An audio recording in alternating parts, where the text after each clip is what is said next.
नमस्कार बच्चों, कैसे हैं आप सब। आशा करती हूँ आप सभी अच्छे होंगे, स्वस्थ होंगे, खुश होंगे और अपनी पढ़ाई भी अच्छे से कर रहे होंगे। तो जैसा कि आप सभी जानते हैं, मैं हूँ आपकी हिंदी की अध्यापिका और मैं स्वागत करती हूँ आप सभी का आईसीटी वर्चुअल क्लासरूम में।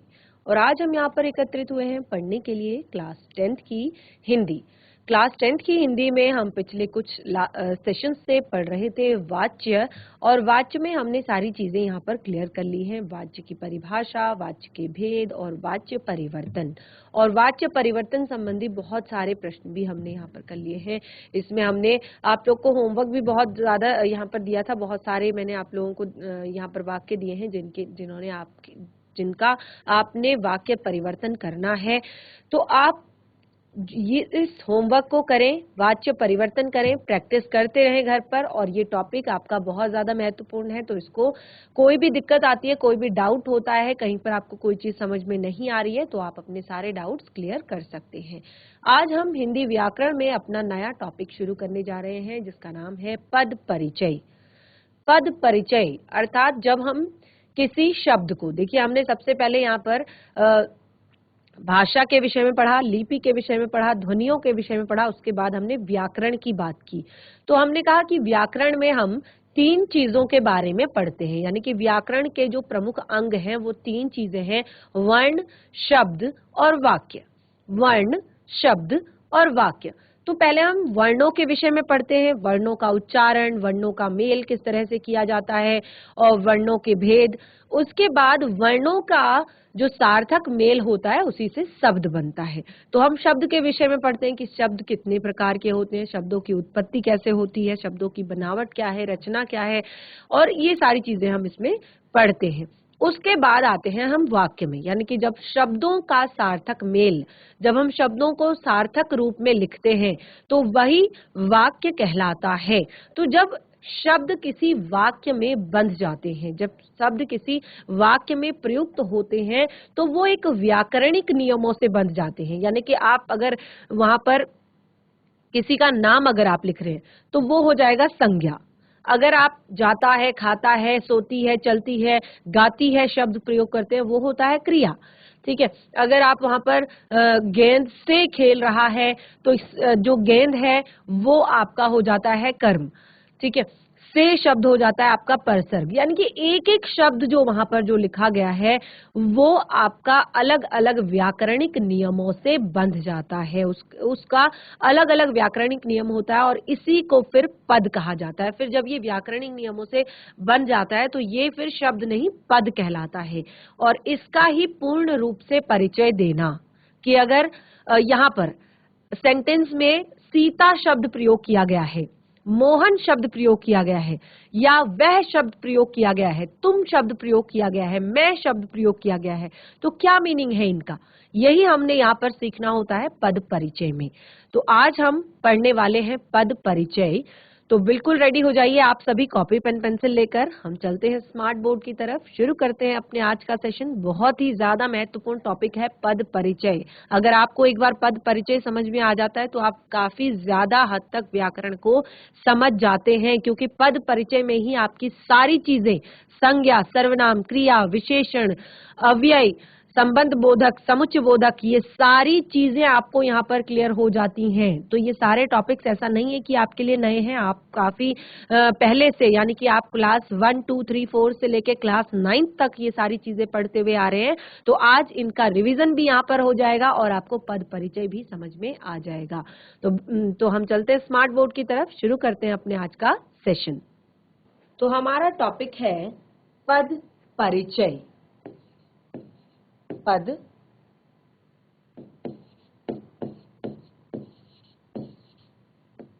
परिचय। तो हमारा टॉपिक है पद परिचय। तो आप यहाँ पर देखिए, जैसे कि मैंने अभी आपको सारी चीजें क्लियर की है कि आप पढ़ चुके हैं कि वर्णों का जो क्रमबद्ध समूह होता है, क्रमबद्ध और सार्थक समूह होता है, वही शब्द कहलाता है। और शब्दों का ही व्यवस्थित समूह, सार्थक समूह आपका वाक्य कहलाता है। ठीक है।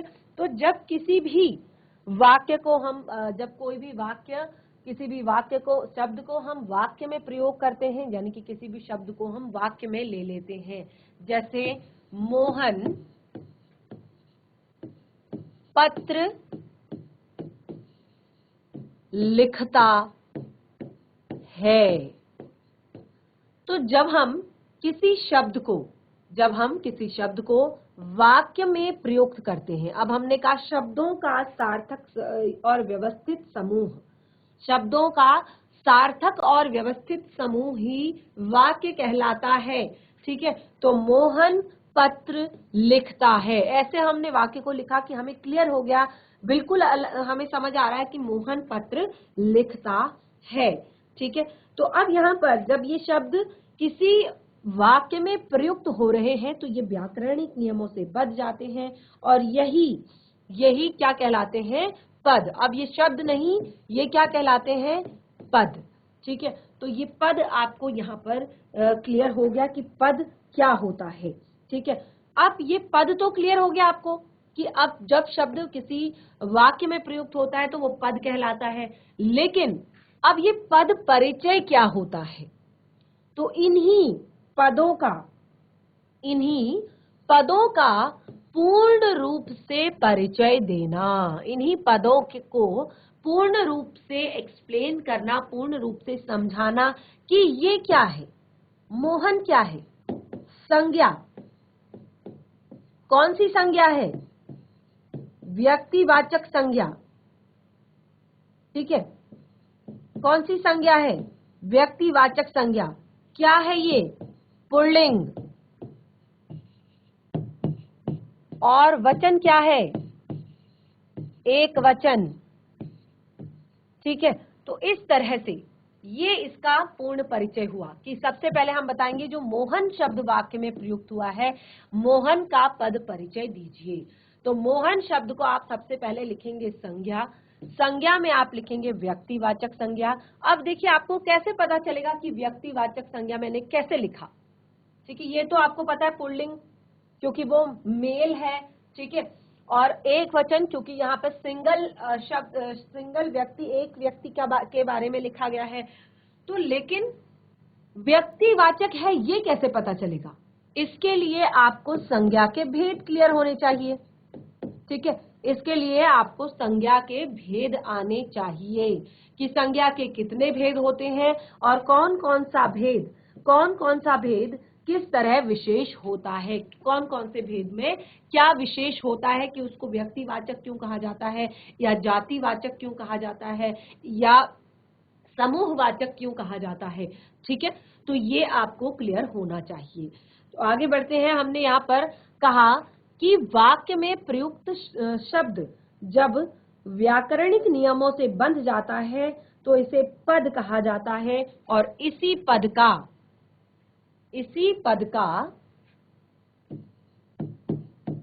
परिभाषा, ठीक है, इसी पद की जो परिभाषा है वो क्या होगी?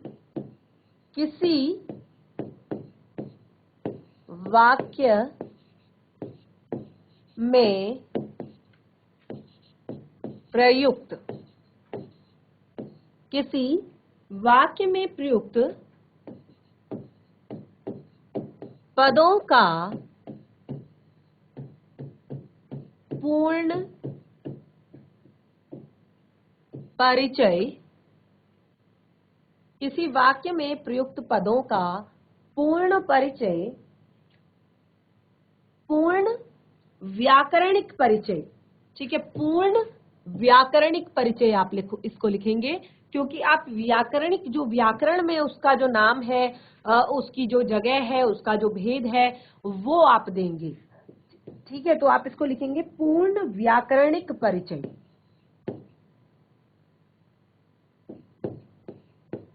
पूर्ण व्याकरणिक परिचय देना पद परिचय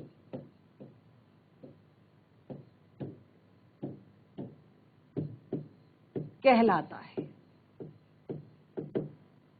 ठीक है, पूर्ण व्याकरणिक परिचय देना पद परिचय कहलाता है। क्लियर सभी को? पद परिचय क्या होता है। ठीक है, तो अब देखिए ये तो आपने पढ़ लिया। अब यहाँ पर हम कुछ सेंटेंस, कुछ वाक्य हम देंगे और उसके आधार पर आपको बताना है कि क्या क्या यहाँ पर कैसे पद परिचय हम देंगे। उदाहरण के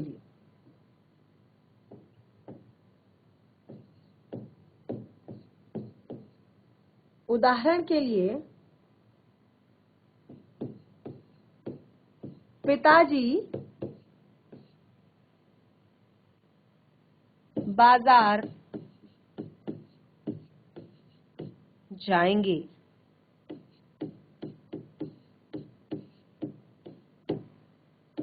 पिताजी बाजार जाएंगे। देखिए अब यहाँ पर 3 शब्द हैं, यहाँ पर 3 शब्द हैं और तीनों का आपने पद परिचय देना है। पिताजी बाजार जाएंगे। पिताजी बाजार जाएंगे, तीनों का आपने पद परिचय देना है। ठीक है, तो अब आपने लिखा पिताजी बाजार जाएंगे, तो पिताजी क्या है, पिताजी क्या है, संज्ञा है। ठीक है,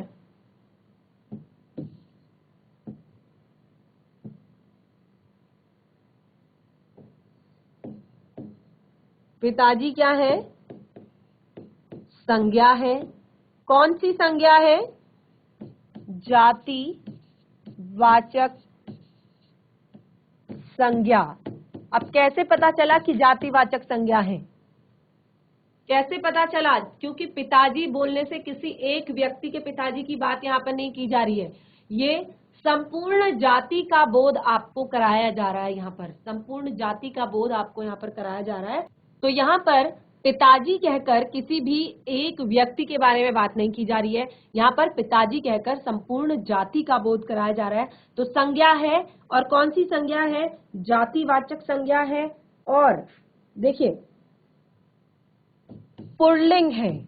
ठीक है, अगर माताजी लिखा होता तो स्त्रीलिंग होते, पुल्लिंग है, एक वचन है, एक वचन है। ठीक है, और दूसरा यहाँ पर जाएंगे शब्द जो है वो क्या है, क्रिया का, यहाँ पर जाएंगे, तो यहाँ पर क्रिया जो है पिताजी के आधार पर प्रयुक्त हुई है, यानी कि कर्ता की प्रधानता है। लेकिन आगे देखिए, फिर बाजार, बाजार शब्द यहाँ पर प्रयुक्त किया गया है, तो बाजार शब्द भी क्या है, संज्ञा है। और कौन सी संज्ञा है, सेम, जातिवाचक। ठीक है, जातिवाचक संज्ञा, और जातिवाचक संज्ञा है, पुल्लिंग है,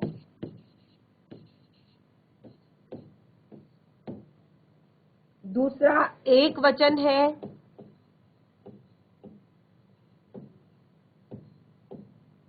ठीक है, तो ये क्लियर। उसके बाद शब्द है जाएंगे, पिताजी बाजार जाएंगे, तो ये है सकर्मक क्रिया। ठीक है, ये सबसे पहले तो आप लिखेंगे क्रिया है, जाएंगे क्या है, क्रिया है। कैसी क्रिया है, सकर्मक।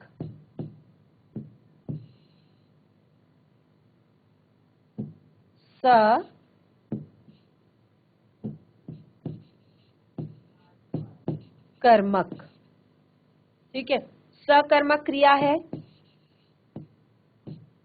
जाएंगे शब्द प्रयोग किया है, तो क्या है, क्योंकि कर्ता के अनुसार है तो कर्ता पुल्लिंग है, क्रिया भी पुल्लिंग है। और आदरार्थक बहुवचन, देखिए यहाँ पर बहुवचन है, लेकिन कैसा बहुवचन है, आदरार्थक, आदर करने वाला जो बहुवचन होता है। ठीक है, आदरार्थक बहुवचन। ऐसे नहीं कहा गया कि पिताजी, हम ऐसे नहीं लिख सकते कि पिताजी बाजार जाएगा, ठीक है। तो हम पिताजी को आदर देते हैं, तो आदरार्थक बहुवचन हमने प्रयोग किया है, पिताजी बाजार जाएंगे। जाएंगे का मतलब यहाँ पे नहीं है कि बहुत सारे पिताजी बाजार जाएंगे, पिताजी के लिए आदरार्थक शब्द प्रयोग किया गया है, बहुवचन, पिताजी बाजार जाएंगे। तो जाएंगे शब्द है क्रिया, सकर्मक क्रिया है, पुल्लिंग है, आदरार्थक बहुवचन है। और दूसरी बात देखिए, गए थे, जा रहे हैं, जाएंगे, तो क्या है ये? भविष्यत काल, भविष्यत काल, ठीक है। जाएंगे ये आने वाले समय में, कार्य के आने वाले समय में पूर्ण होने की बात हमें यहाँ पर पता चल रही है, तो भविष्यत काल यहाँ पर आएगा। क्लियर हो गया सभी को? पद परिचय का एग्जाम्पल, किसी वाक्य में प्रयुक्त पदों का पूर्ण व्याकरणिक परिचय देना पद परिचय कहलाता है, ठीक है। तो ये हमारा वाक्य था, पिताजी बाजार जाएंगे, जिसको हमने इस तरह से लिखा, और एक एक वाक्य का हमने यहाँ पर, एक एक शब्द का हमने यहाँ पर पद परिचय दिया। अब ये शब्द नहीं है, अब ये क्या है? वाक्य में जब प्रयुक्त हो जाता है शब्द कोई, और वो क्या होता है? व्याकरणिक नियमों से बंध जाता है, और उसे ही पद कहा जाता है। क्या कहा जाता है? पद कहा जाता है। तो ये सारे क्या हैं? अभी पद हैं, ठीक है। तो अलग अलग पदों के हमने अलग अलग यहाँ पर परिचय आपको करवाए हैं।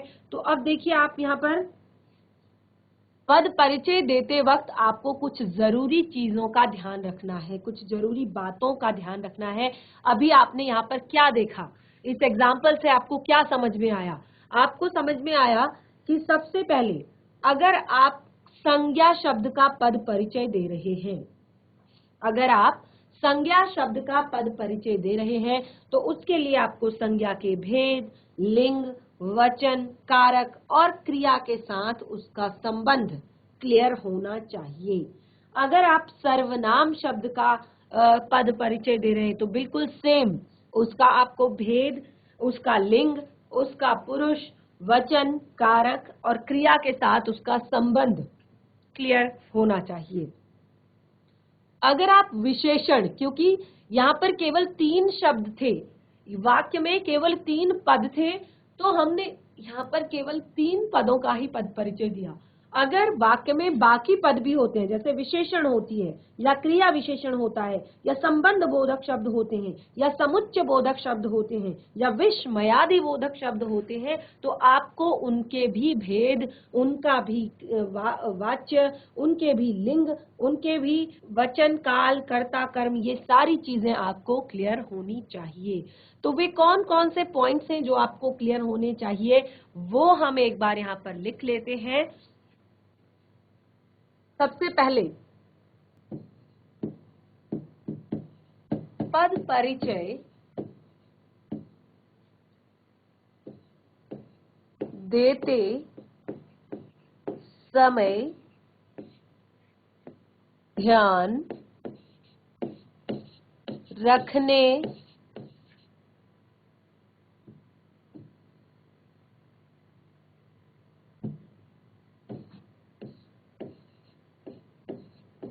योग्य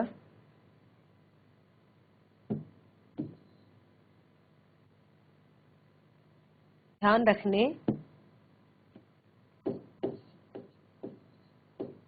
बातें, या आप इस तरह से भी लिख सकते हैं कि पद परिचय देते समय निम्नलिखित बातों पर ध्यान देना चाहिए। निम्नलिखित बातों को आपको क्लियर होनी चाहिए। निम्न बातें तो कौन कौन सी भी बातें हैं? सबसे पहले संज्ञा, ठीक है, उसके बाद सर्वनाम, उसके बाद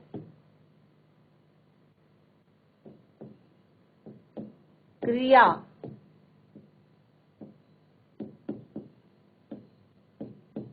विशेषण,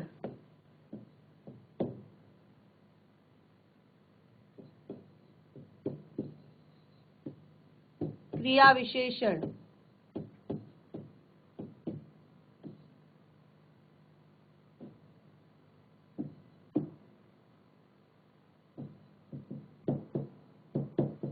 संबंध बोधक।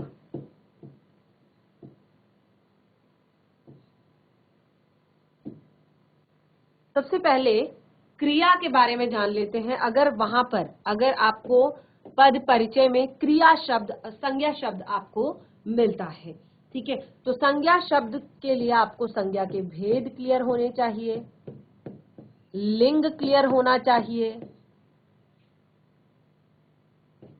वचन, कारक तथा क्रिया के साथ उसका संबंध। ठीक है, क्या क्या क्लियर होना चाहिए? आपको भेद क्लियर होना चाहिए संज्ञा का कि कौन सा ये भेद है, वचन क्लियर होना चाहिए, कारक पता होना चाहिए और क्रिया के साथ उसका संबंध पता होना चाहिए। बिल्कुल इसी तरह से सर्वनाम, सर्वनाम में भेद, लिंग, वचन,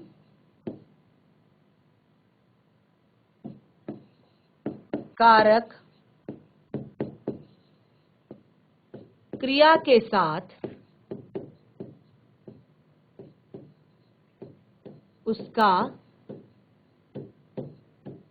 संबंध। ठीक है, उसके बाद क्रिया।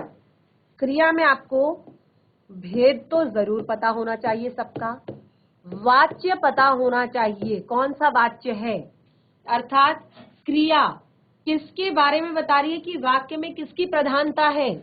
तो जहां पर क्रिया ये बताती है कि वाच्य में किसकी प्रधानता है, वाक्य में किसकी प्रधानता है, उसको वाच्य कहा जाता है।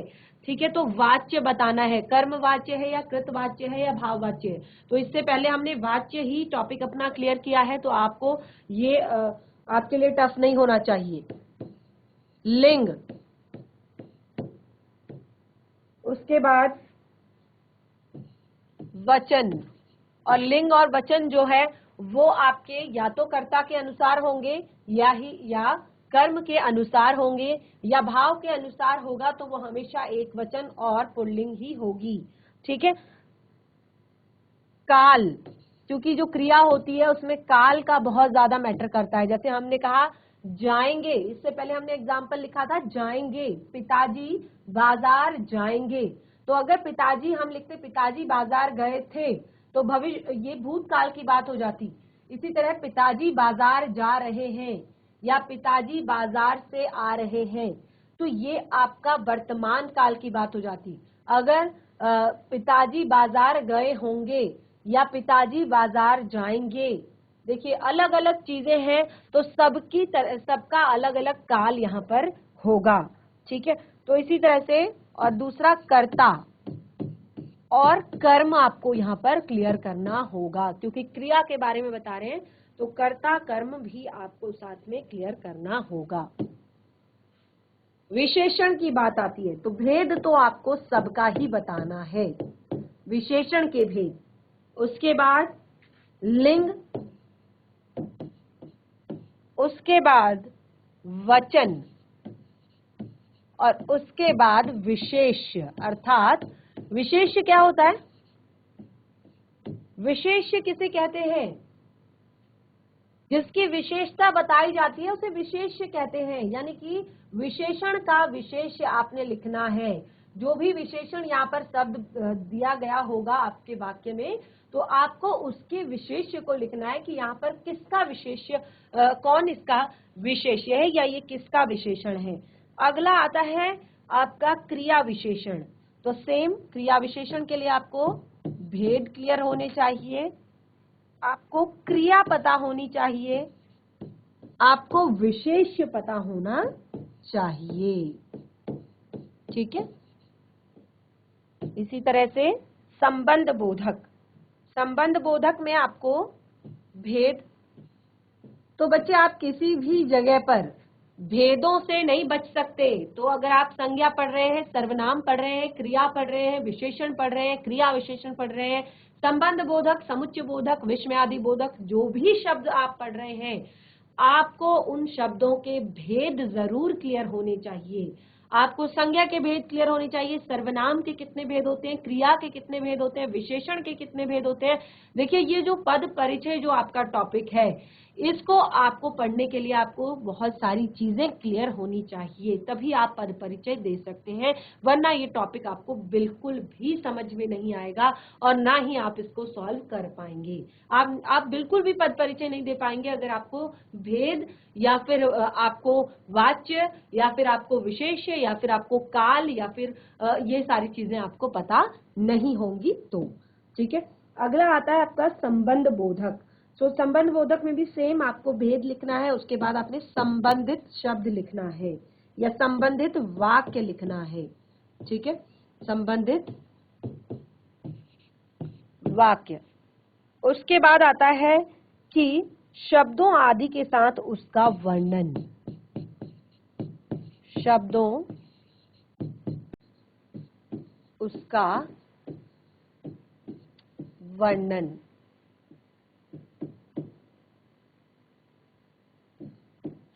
क्लियर? तो ये आप नोट डाउन कीजिए, साथ के साथ नोट डाउन करना है। ये तो मैं हमेशा कहती हूँ, अगर आप ये नोट डाउन नहीं करेंगे पद परिचय आपको समझ नहीं आएगा बच्चे। तो देखिए मैंने यहाँ पर पहले ही लिखा है कि पद परिचय देते समय ध्यान रखने योग्य बातें, तो नोट डाउन कीजिए फटाफट।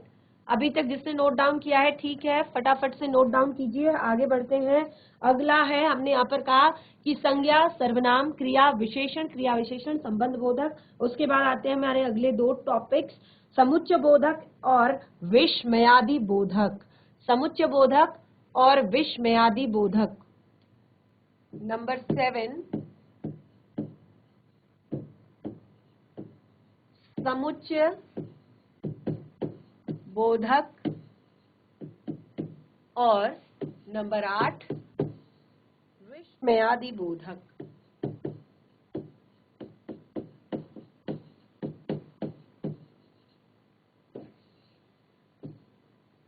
ठीक है, तो देखिए ये तो सब में है कि आपको भेद क्लियर होने चाहिए।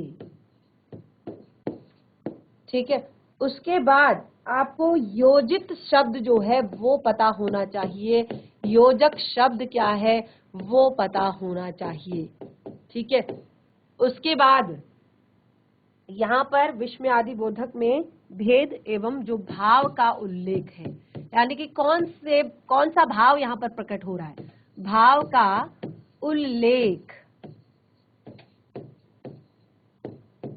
भाव का उल्लेख आपने यहाँ पर करना है। अब ये भाव का उल्लेख क्या होता है, देखिए विस्मयादि बोधक, विस्मय अर्थात जो विस्मयादि बोधक शब्द होते हैं वे क्या करते हैं, वे आपको हर्ष, आश्चर्य, शोक, दुख, घृणा आदि के जो भाव होते हैं वो आपको बताते हैं। तो आप सबसे पहले भेद बताएंगे कि कौन सा भेद है और उसके बाद आपको भाव क्लियर करना है कि दुख का भाव है, हर्ष का भाव है, शोक का भाव है, घृणा का भाव है या कोई और भाव। ठीक है, तो ये आपने यहाँ पर क्लियर करना है और मैं आशा करती हूँ कि सबने ये अपनी कॉपी में नोट डाउन कर लिया होगा।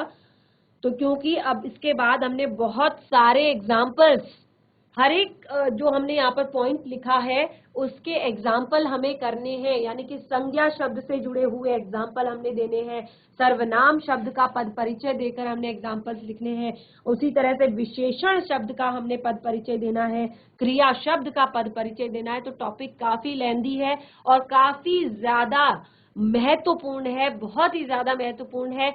देखिए ये केवल इसलिए महत्वपूर्ण नहीं है कि आपकी परीक्षा में आएगा, ठीक है, ये इसलिए महत्वपूर्ण है क्योंकि इसके द्वारा ही आपको व्याकरण का पूर्ण ज्ञान हो सकता है, आप व्याकरण को समझ सकते हैं।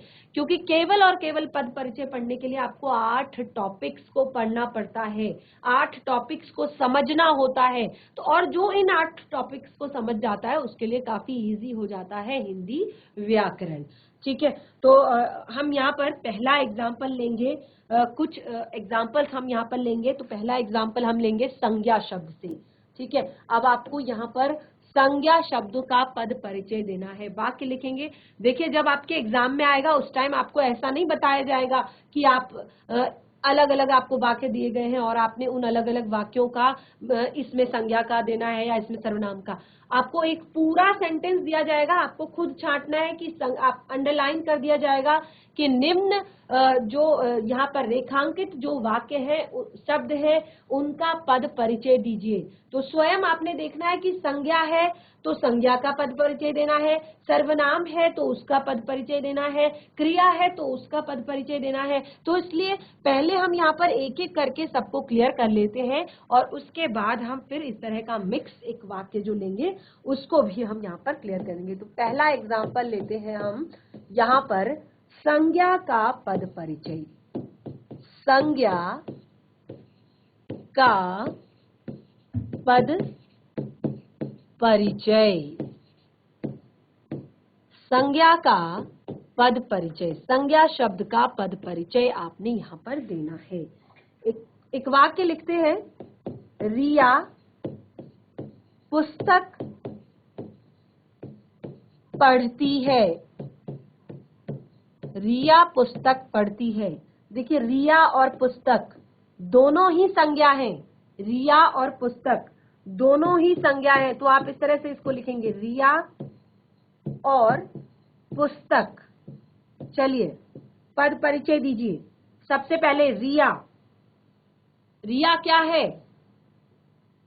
संज्ञा है, जाहिर सी बात है क्योंकि हम संज्ञा का पद परिचय दे रहे हैं, लेकिन कौन सी? सबसे पहले क्या बताना है? भेद बताना है। तो रिया है आपकी व्यक्तिवाचक संज्ञा। जब हम किसी विशेष के बारे में बात करते हैं तो वहां पर होता है व्यक्तिवाचक संज्ञा। ठीक है, आगे की सारी चीजें क्लियर है कि रिया एक वचन है और स्त्रीलिंग है।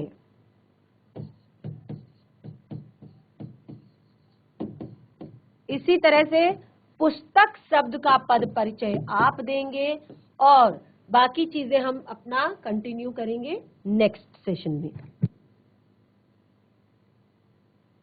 तो बच्चों आज हमने यहाँ पर अपने हिंदी व्याकरण का बहुत ही ज्यादा महत्वपूर्ण टॉपिक स्टार्ट किया है और बहुत सारी महत्वपूर्ण बातें इस टॉपिक के बारे में आज हमने यहाँ पर जानी। तो मैं आशा करती हूँ कि आप सभी को आज का सेशन पसंद आया होगा। तो आज के सेशन में हमने जो कुछ भी पढ़ा उसको घर पर जरूर रिवाइज करें और कुछ एग्जाम्पल्स जो यहाँ पर मैंने दिए हैं उनको घर पर सॉल्व करने का प्रयास करें। तो आज का सेशन हमारा यहीं पे समाप्त होता है। हम मिलेंगे अपने नेक्स्ट सेशन में, तब तक के लिए धन्यवाद। आपका दिन शुभ हो।